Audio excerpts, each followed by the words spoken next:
Saya pastikan 100% teroris yang ditangkap oleh Densus 88 berfaham Salafi Wahabi.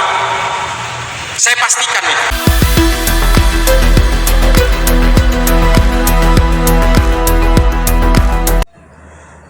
Tadi sudah menyampaikan semua, saya hanya ingin memberikan gambaran bahwa apa sih yang menjadi virus hari ini di negara kita. Yang menjadi virus hari ini kita adalah ada dua hal penting, yaitu yang pertama adalah tentang salah satu ajaran yang bernama Salafi Wahabi. Ini menjadi virus. Mengapa menjadi virus? Saya katakan menjadi virus.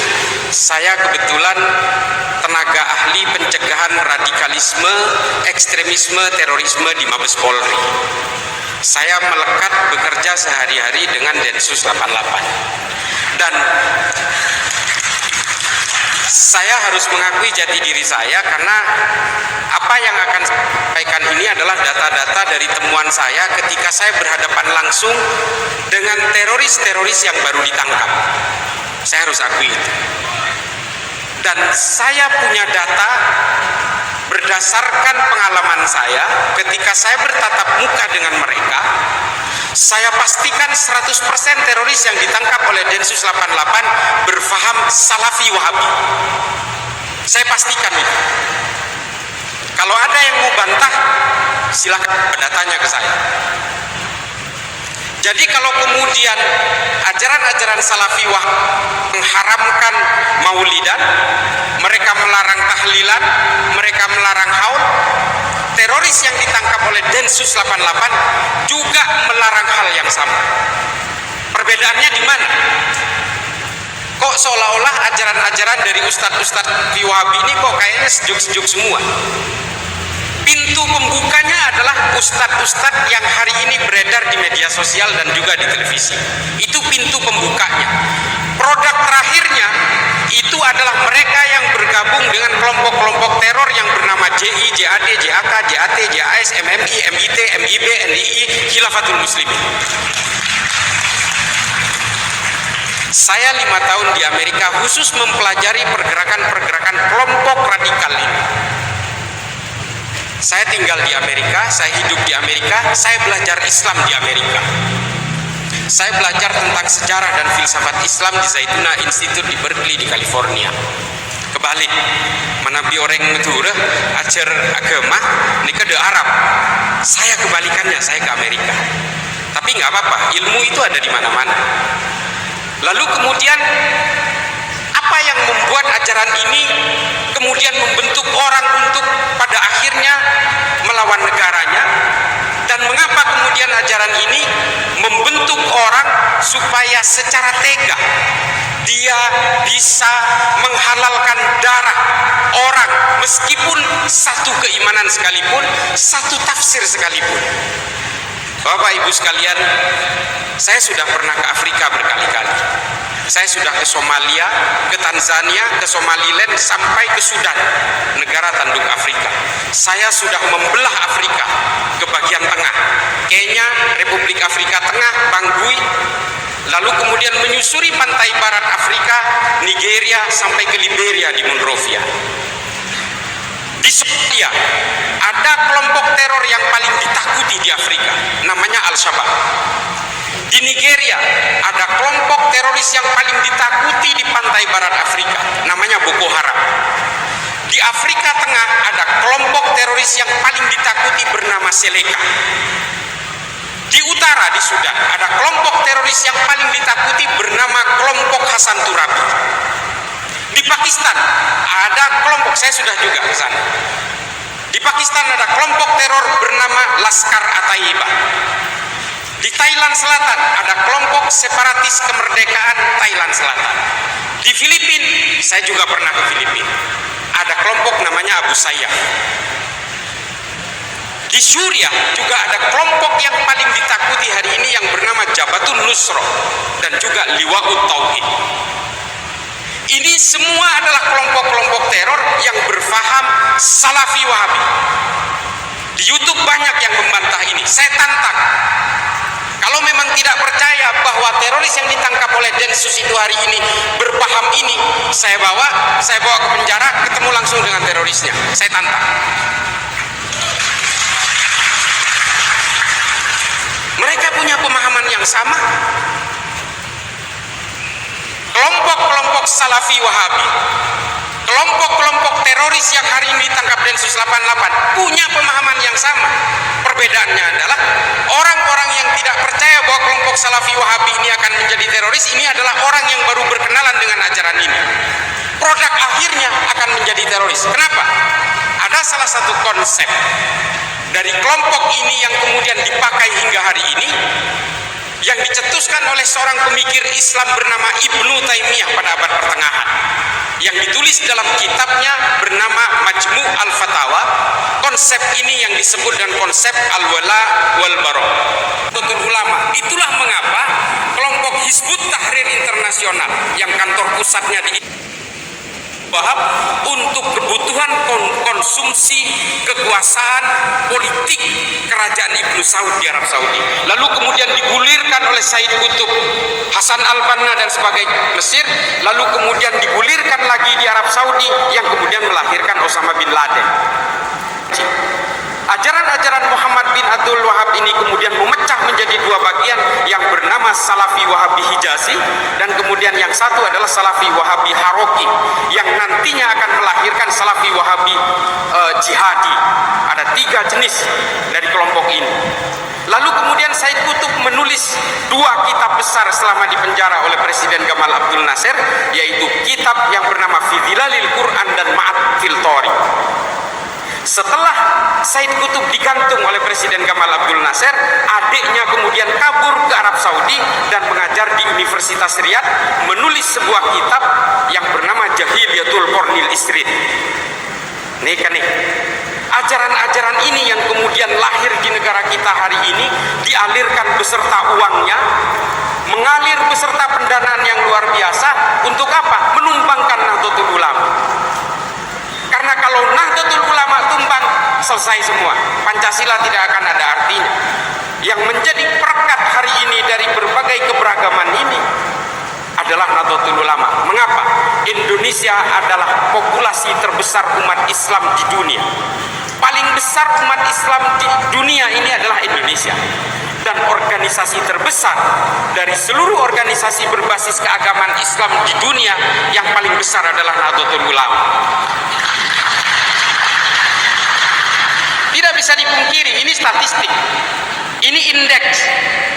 Jadi kalau ingin menumbangkan Indonesia, maka tumbangkan Nahdlatul Ulama. Itulah mengapa kelompok Hizbut Tahrir Internasional yang kantor pusatnya di Inggris diekspor ke negara kita dengan pendanaan yang luar biasa.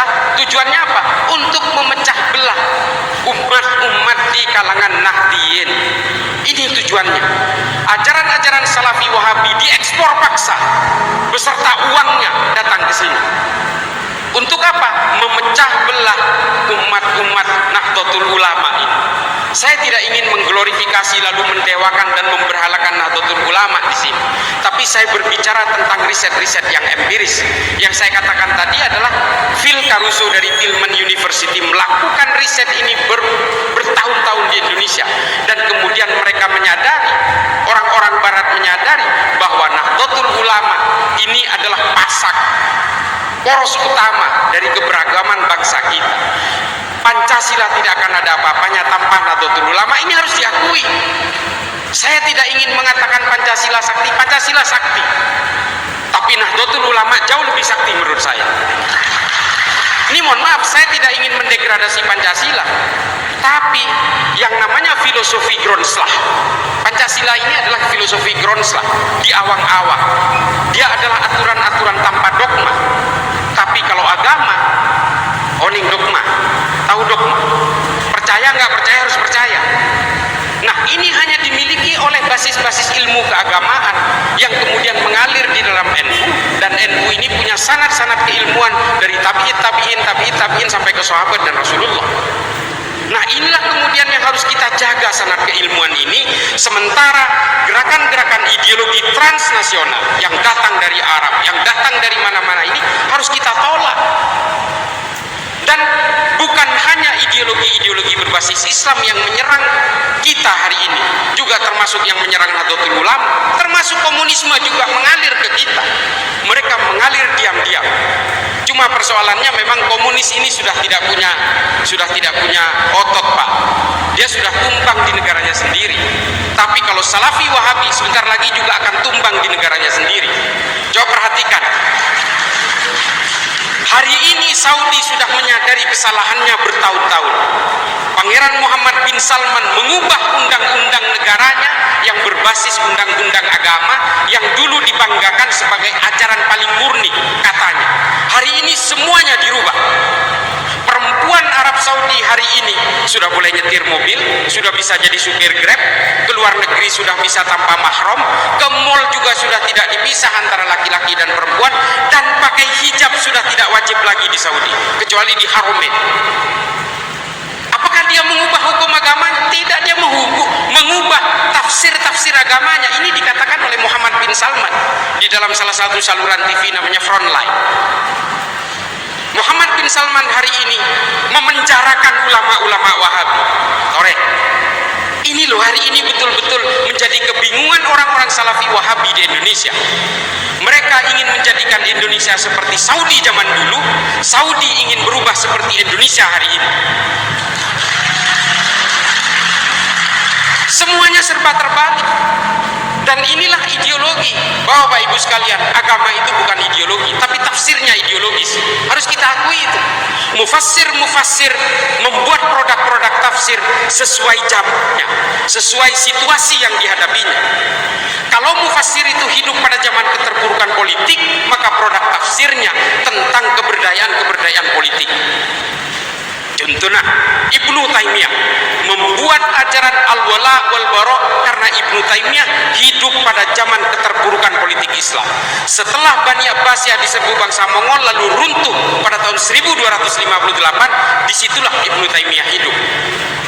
Dan kemudian masa perang salib, ketika orang-orang Eropa berusaha menguasai Yerusalem dan melakukan peperangan dalam perjalanannya menuju Yerusalem di tanah Arab. Pada masa itulah keterpurukan politik Islam terjadi, sehingga produk-produk tafsir Ibnu Taimiyah memang tentang keberdayaan politik. Menabih ahli-ahli tafsir panika odi neng zaman perang, produk tafsir pasti tentang perang. Kalau mufassir itu hidup pada zaman kemakmur, produk tafsirnya pasti tentang kemakmuran. Ini contoh nih, menabi. Kok saya bahasa Indonesia terus? Bahasa Madura terus. Contoh, kalau kita melihat perbedaan antar mazhab misal, ada yang menganggap bahwa air liur anjing itu bukan najis mughalladhah misal. Ada yang menganggap hanya najis biasa. Karena yang menganggap air liur anjing itu adalah najis mughalladhah hidup pada zaman pandemi rabies. Ada orang yang mengaku ajarannya paling orisinil, paling otentik dengan ajaran Nabi, tapi selalu mengkafir-kafirkan orang Nahdiyin. Coba. Padahal ajaran itu dirumuskan oleh ulama-ulama Saudi pada saat itu hanya untuk memperkuat politik kerajaan. Ziarah kubur diharamkan. Coba. Ziarah kubur diharamkan oleh orang-orang Wahabi karena kerajaan dari keluarga Ibnu Saud takut orang Saudi itu punya ikatan resiliensi masalah nenek. Nikah nih, kenapa? Nyelase dek kuburan nikah, larang. Karena itu pertimbangannya. Orang Saudi paling ditakuti oleh kerajaan keluarga Ibnu Saud kalau dia punya ikatan ideologis dengan kakek neneknya. Lalu kemudian dilarang semua ajaran-ajaran itu. Dan juga memutus resiliensi ideologis dengan Kekaisaran Ottoman. Tore taban taan bi gula mungkin urusan nikah. Tang-tang bi gula. Karena saya punya data, Pak. Setiap Densus 88 melakukan penangkapan, Densus punya waktu 3 hari untuk menyelami ideologis teroris yang ditangkap. Saya salah satu yang dilibatkan, dan saya yang berhadapan dengan mereka. Dan saya pastikan, wallahi, ini ke gula sompan, takutnya ku ngomong gula. Mereka berfaham sama dengan kelompok Salafi Wahabi hari ini. Saya pastikan itu. Mereka punya keinginan untuk menjadikan di negara agama yang konon katanya negara Islam. Saya tanya, kalau negara ini berdasarkan negara agama dan negara Islam, Islam yang bagian mana yang akan dipakai undang-undangnya? Kalau orang Nahdien yang berkuasa, lalu kemudian mereka melakukan maulidan, orang-orang Salafi Wahabi yang mengharamkan maulidan, apakah mau dengan undang-undang itu? Kalau yang berkuasa adalah orang-orang Salafi Wahabi di negara ini, lalu mereka mengharamkan maulidan, orang Nahdien mau? Tentu saja tidak mau, dan kemudian konflik-konflik pasti terjadi. Dan inilah yang terjadi kemudian di beberapa negara yang konon berdasarkan negara Islam itu. Yang terakhir saya ingin mengambil contoh. Saya pernah ke Sudan berkali-kali dan saya sudah mempelajari. Sudan pada tahun 1983 menggunakan undang-undang syariah, menggunakan hukum hudud di dalam undang-undang kenegaraannya pada zaman Presiden Ja'far al-Numair. Apa yang terjadi? Setelah itu Sudan terlibat dalam kudeta demi kudeta dan terlibat dalam perang sipil terpanjang di dunia selama 24 tahun. Dan yang paling tragis adalah Sudan menjadi pengekspor pengemis bertangan buntung terbesar di dunia. Karena apa? Sayyidina Umar pernah berkata, percuma kalau kemudian undang-undang yang keras itu diberlakukan kepada orang yang masih kelaparan. Lalu kemudian Sayyidina Umar mengampuni pencuri onta yang kelaparan. Orang-orang yang masih banyak yang kelaparan lalu diberikan hukum yang keras, pada akhirnya semua rakyatnya terpotong tangannya. Bapak Ibu sekalian yang pernah ke Mekah atau ke Madinah, orang-orang yang menjadi pengemis di sekitar Misfalah dan Jihad itu rata-rata orang Sudan yang tangannya buntung. Mereka pernah mencuri lalu dipotong tangannya, lalu mereka menjadi pengemis seumur hidup. Karena apa? Karena mereka terpaksa mencuri meskipun undang-undangnya sangat ketat.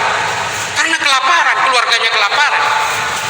Lalu kemudian orang Sudan menjadi buntung, hampir semua orang-orang di Sudan buntung tangan. Yang tidak terima kemudian siapa? Orang-orang Kristen yang berada di Sudan Selatan, lalu mereka memberontak dan hari ini Sudan terpecah menjadi dua bagian.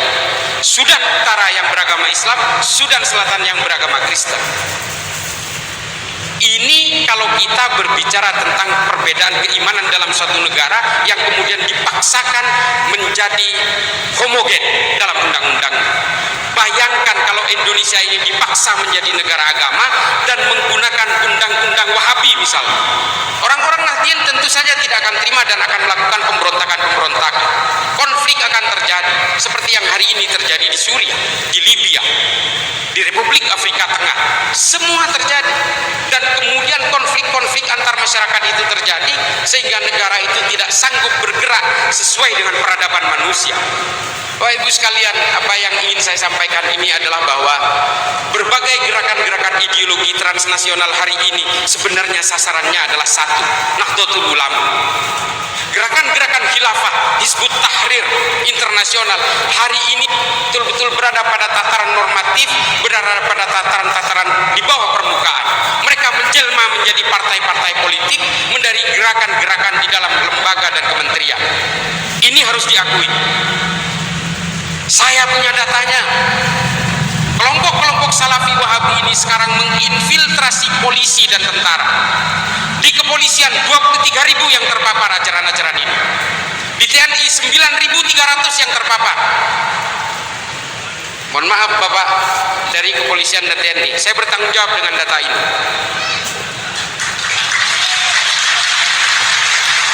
Dan hari ini mereka membentuk firqoh-firqoh dan organisasi kecil-kecil yang mereka namakan Toliah di dalam kepolisian yang bernama Polisi Cinta Sunnah. Setelah ketahuan oleh Mabes Polri, dirubah menjadi pembelajar cinta sunnah. Dan hari ini semua dari mereka sudah dipetakan, diprofiling dan diberi pilihan, mau jadi polisi atau keluar dari kepolisian.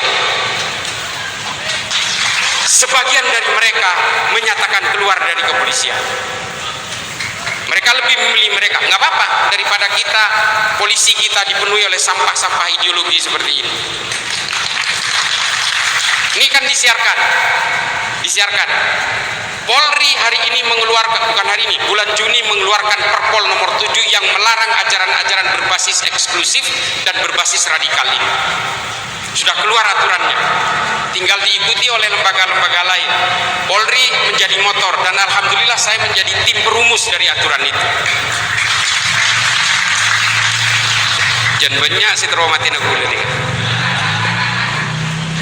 Nah, ajaran-ajaran berbasis khilafah ini kemudian berusaha menunggangi agama untuk menghipnotis kita, seolah-olah khilafah ini adalah ciptaan Tuhan, seolah-olah ini warisan Nabi Muhammad, lalu kemudian supaya kita terbius bahwa khilafah ini adalah proyek masterpiece yang harus kita laksanakan. Salah seorang pendakwah pernah saya protes, pendakwah terkenal, dia membawakan hadis yang mengatakan bahwa jika orang Islam tidak mau menganut sistem ideologi pemerintahan khilafah, maka dia termasuk orang yang berkhianat terhadap Islam. Dia membawakan itu dari hadis Imamul Hakim dalam Al-Mustadrak ala Sahihain. Saya bantah itu, karena kitab ini dibuat oleh Imamul Hakim dalam keadaan pikun, Pak. Ini bukan buatan Tuhan, Bapak Ibu sekalian. Khilafah ini sudah dilakukan oleh bangsa Romawi 1300 tahun sebelum umat Islam menggunakan sistem ini. Namanya Respublika Romana, namanya monarki absoluto, namanya Concilium Plebis. Malu kita kalau kita ngaku bahwa ini buatan Allah. Orang Romawi sudah lebih dulu menggunakan sistem ini. Lalu kemudian mereka mengatakan ini sistem Allah, maka kalian harus ikut kami semua. Semua gerakan-gerakan politik ideologi transnasional ini menunggangi Islam supaya mudah menghipnotis kita. Kita cukup bertakdim kepada para ulama NU yang sanad keilmuannya betul-betul terpercaya. Kita harus takdim kepada siapapun dari kalangan Nahdien, termasuk kepada Kiai Muhaimin Iskandar. Mudah-mudahan diijabah, dan juga kepada Kiai Muafik, mohon izin Kiai, saya nggak kelihatan, nggak bisa.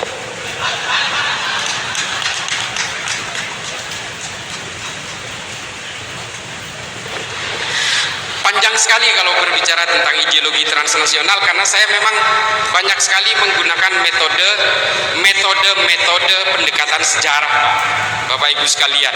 Karena kebetulan studi saya tentang sejarah dan filsafat Islam di Amerika, jadi saya betul-betul menggunakan metode pendekatan sejarah. Kalau pakai dalil, Pak, debatnya nggak selesai. Tapi kalau sejarah, insya Allah ikhtilafnya sedikit, khilafiyahnya sedikit. Jadi makanya saya sering menggunakan metode pendekatan sejarah. Jadi jangan kaget kalau saya berani mengatakan bahwa khilafah itu bukan buatan Allah, itu buatan bangsa Romawi ketika menguasai kekaisaran Bizantium.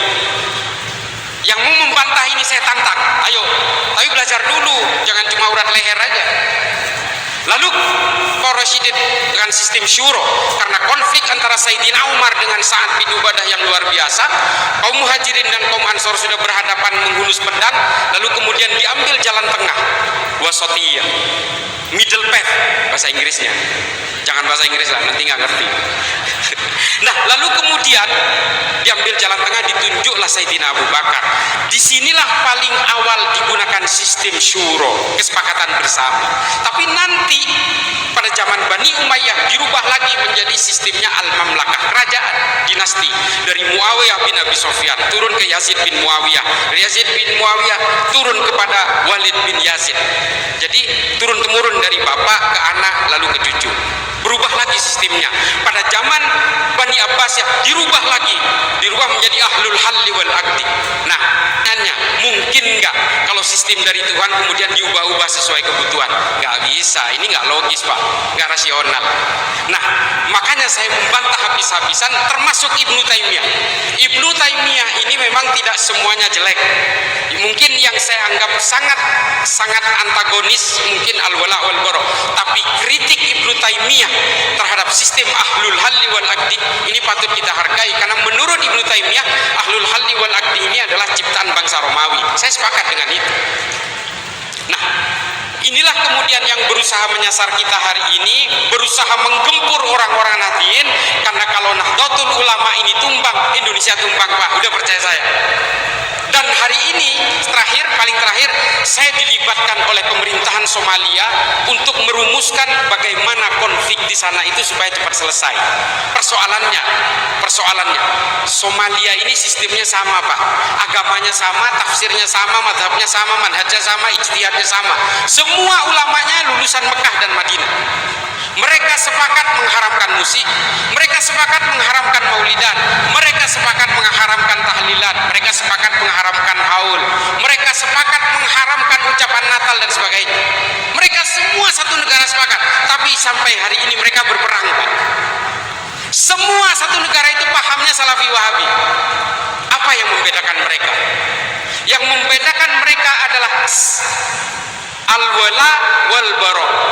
Meskipun satu tafsir, meskipun satu iman, meskipun satu madhab, tapi ketika orientasi politiknya berbeda, maka mereka wajib bermusuhan. Setengah dari Somalia dikuasai oleh the government of Republic of Somalia, setengahnya lagi dikuasai oleh Al-Shabaab. Perangnya belum selesai sampai hari ini. Lalu mereka meminta syarat. Saya terlibat dalam berbagai konferensi dengan mereka. Saya pernah konferensi juga dengan presidennya, karena masa pandemi kemarin saya tidak bisa ke sana, meskipun saya sudah pernah ke Mogadishu. Lalu saya katakan, satu kuncinya yang Anda butuhkan, Nahdlatul Ulama. Ini benar, saya sampaikan betul kepada mereka. Musuh sumpah boleh. Saya sampaikan, then you need Nahdlatul Ulama. Saya katakan begitu kepada mereka. Kalau kalian tidak punya lembaga sejenis Nahdlatul Ulama, maka kalian tidak akan punya perekat tanpa syarat. Di Indonesia perekatnya, bridgingnya adalah Nahdlatul Ulama. Orang-orang Islam, orang-orang Kristen, orang-orang Hindu, Buddha, Konghucu di Indonesia memang semuanya memiliki nilai-nilai supremasis, harus kita akui. Semua manusia ini punya keinginan supremasis Pak. Kita ingin menguasai istri, istri ingin menguasai kita, yang laki-laki, kan begitu. Ini baru dari suami istri, belum dalam kehidupan beragama, belum dalam kehidupan berbangsa. Semua punya keinginan supremasis. Orang-orang pasti sibuk membangun tembok-tembok, tapi lalai membuat jembatan Pak. Nahdlatul Ulama adalah jembatan-jembatan di antara tembok-tembok itu. Pemerintahan Somalia saya sarankan untuk membentuk sebuah wadah sejenis Nahdlatul Ulama yang bisa menjadi jembatan, yang bisa menjadi perekat di antara semua perbedaan-perbedaan itu. Nah, betapa pentingnya Nahdlatul Ulama, saya tidak mau taklid juga, tidak ingin terlalu memberhalakan juga, tapi ini adalah fakta yang kita rasakan hari ini. Kalau Nahdlatul Ulama ini terpecah belah, terpengaruh oleh ajaran-ajaran ideologi transnasional seperti Salafi Wahabi dan kelompok Hizbut Tahrir, maka kita tidak mustahil akan saling bacok sesama temannya. Kita akan saling tebas Pak. Kita sudah punya sejarah-sejarah tidak nyaman di masa lalu. Kita pernah mengalami perang-perang sesama orang Islam. Kita pernah membunuh sesama orang Islam. Pembunuhan Sayyidina Utsman, pembunuhan Sayyidina Ali, pembunuhan Sayyidina Hasan, Sayyidina Husain. Ini semua pembunuhan sesama orang Islam Pak. Perang Jamal, perang Siffin, perang Qurrah, perang Zab, ini adalah perang-perang sesama orang Islam. Keluarga Ibnu Saud dan keluarga Ibnu Rashidun yang melibatkan umat Islam di Saudi terlibat dalam 8 kali perang dan menewaskan 14.000 orang Islam di Arab Saudi. Ini harus kita jauhi Pak. Tidak mustahil kalau kita termakan oleh ajaran-ajaran ideologi transnasional ini, kita akan saling tebas dengan tetangga sendiri. Kita akan saling tebas dengan orang-orang yang hari ini berkumpul dan tidak mustahil suatu saat akan bermusuhan, hanya gara-gara terpengaruh oleh ajaran-ajaran yang berbasis al-wala wal bara ini. Saya kira begitu, mudah-mudahan ini bisa menjadi maslahat terutama